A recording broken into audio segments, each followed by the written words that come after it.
Hello dear students, आज का topic है natural resources. Natural resources includes total natural environment, जिसके अंदर अर्थ की जो सरफेस लेयर है वो कंप्लीटली आ जाती है।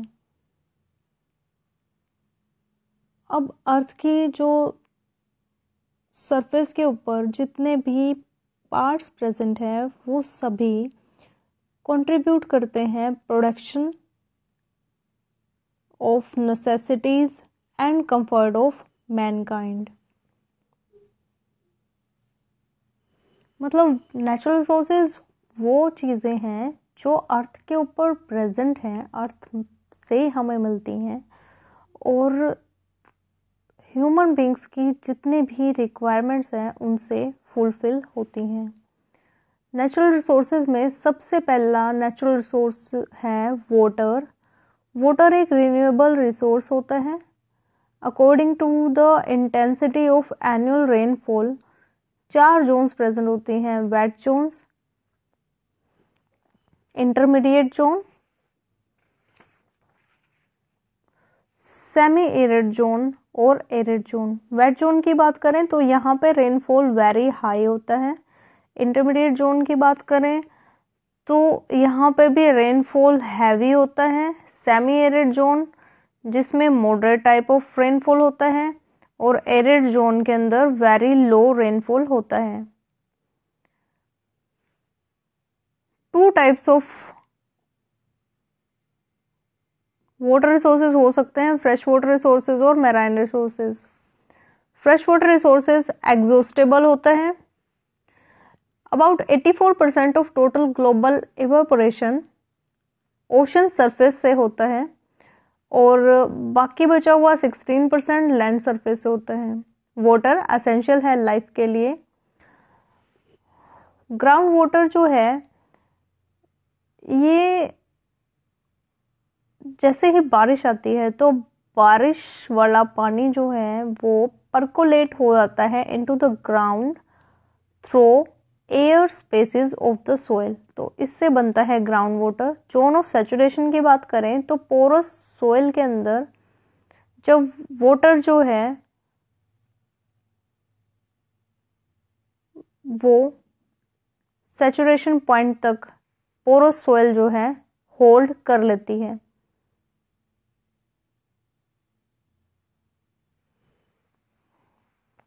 तो उसको हम कहते हैं zone of saturation. Water table की बात करें तो upper level of zone of saturation जो है उसको हम कहते हैं वाटर टेबल। वाटर लेवल की अगर हम बात करें तो वाटर टेबल जो है is exhibited with reference to the main sea level.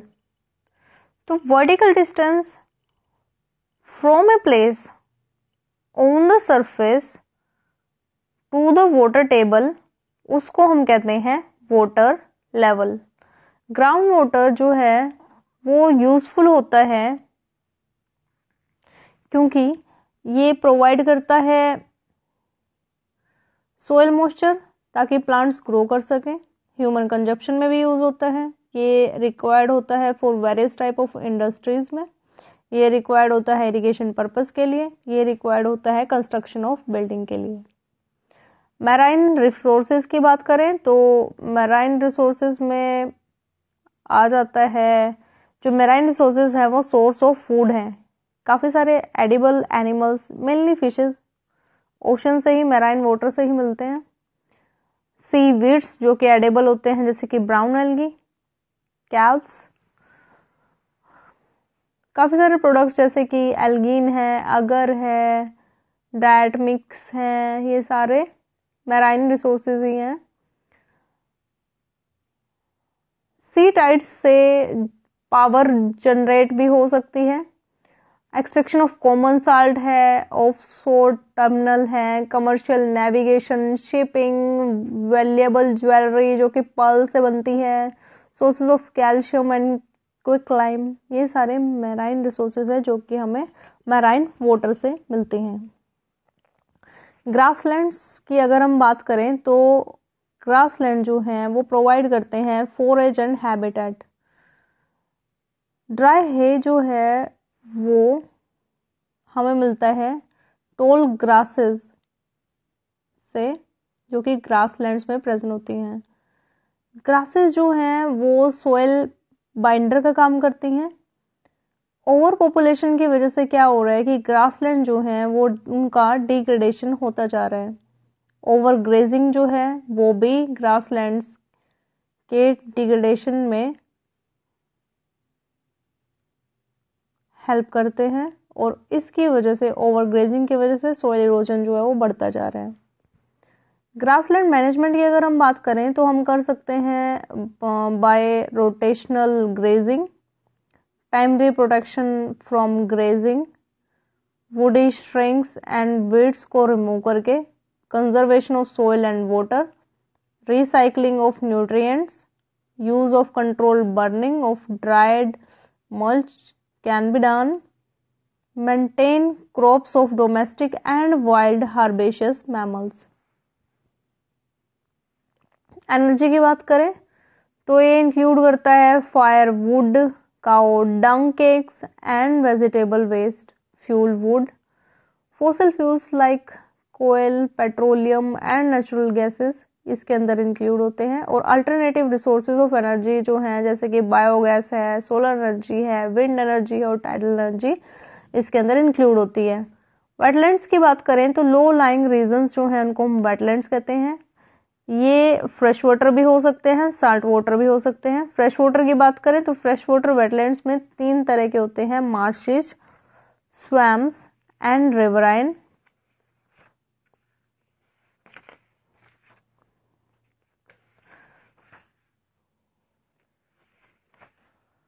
Marches की अगर हम बात करें तो मार्शेस जो हैं with grass like plants. Swamps की बात करें तो swamps with shrubs and trees. Riverine की बात करें तो riverine are flooded forest along streams. Fresh water wetland जो है वो प्रोवाइड करते हैं फूड एंड हैबिटेट, कंट्रोल करते हैं फ्लड, एक्ट करते हैं as a ground water recharging, cleaning the polluted water and run of water, source of food, recreational activities जो हैं फ्रेश वाटर वेटलैंड्स के थ्रू हो सकती हैं। साल्ट वाटर वेटलैंड्स की बात करें तो ये भी प्रोवाइड करेंगे food and habitat and many organism like oyster, crab ये ग्रो करते हैं मैंग्रोव वुड्स में। उसके बाद कंजर्वेशन ऑफ वेटलैंड्स की अगर बात करें तो हम क्या कर सकते हैं कि protection of identified wetlands under threat, waste disposal should not be allowed, prepare wetland inventories, surrounding areas of the wetland should be kept under plant cover। Forest की अगर हम बात करें तो फॉरेस्ट में आते हैं बायोटिक कम्युनिटीज जो कि बनी होती हैं trees, shrubs and woody climbers and limited by closed canopy। Forest environment services provide करते हैं like productive functions. Productive functions में इंपॉर्टेंट प्रोडक्ट्स हैं जैसे कि would, fruits, resins, alkaloids, essential soils, latex. Protective function की अगर बात करें तो प्रोटेक्टिव फंक्शंस में आ जाता है conservation of soil and water and checking droughts. Regulatory functions की बात करें तो रेगुलेटरी फंक्शंस में maintain CO2 O2 balance in nature and responsible for absorption, storage and release of gases. और ये साथ में इन्वॉल्व होते हैं वाटर एब्जॉर्प्शन में, सप्लाई ऑफ मिनरल एलिमेंट्स में, इंप्रूव करेंगे एनवायरमेंटल कंडीशंस को, इफेक्टिव होते हैं कंट्रोल करने में फ्लड्स को, मेंटेन करते हैं biogeochemical cycle specially carbon. Deforestation की बात करें तो डिफोरेस्टेशन का मतलब होता है clearing of vast areas covered by forest by man mainly. Main cause जो है सोइल इरोजन का वो डिफोरेस्टेशन ही है मेनली इन इंडिया। और डिफोरेस्टेशन होता है by increasing human population, increasing needs, increased chances of forest fire, increased damage caused by certain pests, adverse weather conditions, grazing cattle and rodents eat young plants। तो उसकी वजह से deforestation हो जाता है। कंजर्वेशन की अगर बात करें तो conservation of forest, economical utilization of timber, alternative source of energy में भी यूज होते हैं फॉरेस्ट के अंदर। साथ में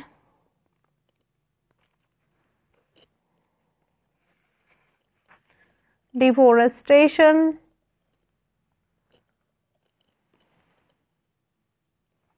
जो है वो अवॉइड करना चाहिए। Alternative sources of energy like biogas, वो जो है हमें फॉरेस्ट की जगह, मतलब वुड की जगह, लकड़ी की जगह कुछ अलग से अल्टरनेटिव सोर्स ऑफ एनर्जी हमें यूज करनी चाहिए। रिफोरेस्टेशन की बात करें तो मतलब हमें क्या करना चाहिए, नए जो फॉरेस्ट है वो लगाने चाहिए। अच्छा, फॉरेस्ट फायर जो है उसको हमें कंट्रोल करना चाहिए, ह्यूमन पॉपुलेशन को कंट्रोल करें, फॉरेस्ट को हम प्रोटेक्ट करके रखें from the attack of paste and pathogen. Grazing जो है उसको भी रेगुलेट करना चाहिए, बायोलॉजिकल कंट्रोल जो है उसको प्रमोट करना चाहिए। और काफी सारे मॉडर्न टेक्निक्स जो है फॉरेस्ट्री के, like irrigation, use of fertilizer, improve cutting, selective cutting, ये सारी चीजें जो है हमें यूज करनी चाहिए। फॉरेस्ट मैनेजमेंट की बात करें तो फॉरेस्ट मैनेजमेंट जो है उसमें इन्वॉल्व होता है the improvement of our forest, कि हम किस तरह से इम्प्रूव कर सकते हैं हमारे फॉरेस्ट को, ताकि जो है हमें रेगुलर बेसिस पे जो है सप्लाई जो है यूजफुल प्लांट प्रोडक्ट्स की, एनिमल प्रोडक्ट्स की, क्योंकि अगर जहाँ फॉरेस्ट होंगे वहां पे काफी सारे एनिमल्स भी होंगे तो वो कंटिन्यूअसली हम कह सकते हैं रेगुलर बेसिस पे हमें मिलते रहें। तो सबसे पहले जो है इसमें आ जाएगा इम्प्रूव्ड कटिंग, इम्प्रूवमेंट जो है इम्प्रूवमेंट कटिंग।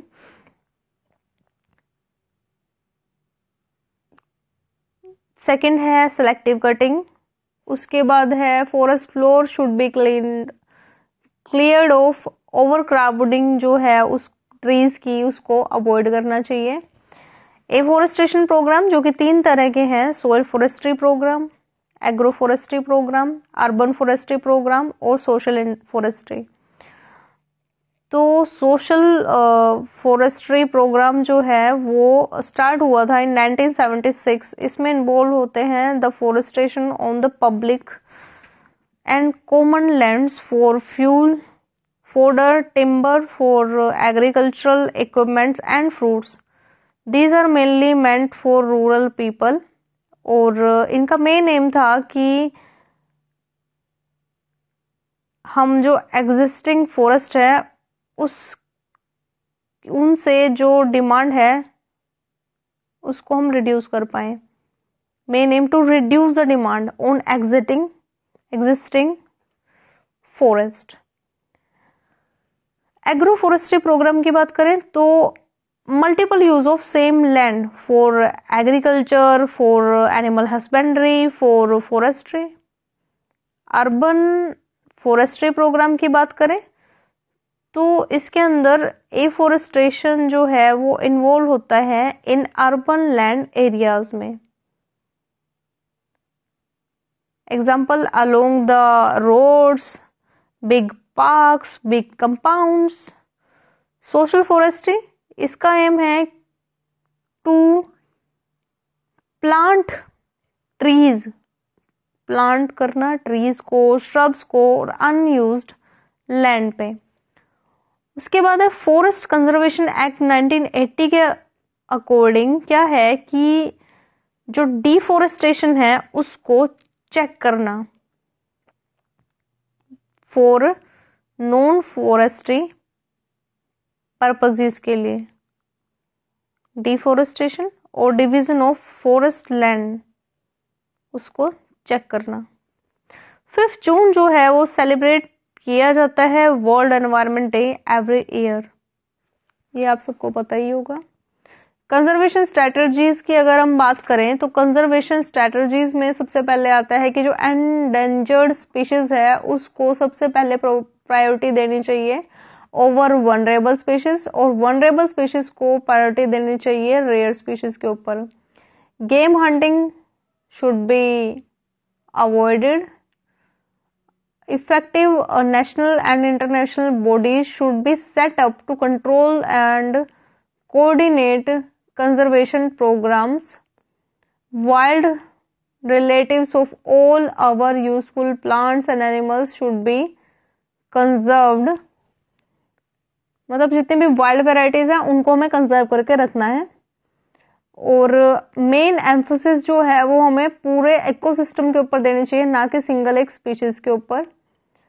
और wide spread network should be establish to educate general public. Main हमें क्या करना है कि जनरल पब्लिक है उसको हमें एजुकेट करना है, तभी कंजर्वेशन जो हमारा सक्सेसफुली हो पाएगा। Wild life must be protected both in situ and ex situ, establish as zoological, botanical garden और जूलॉजिकल पार्क्स। आज के लिए इतना ही। Thank you.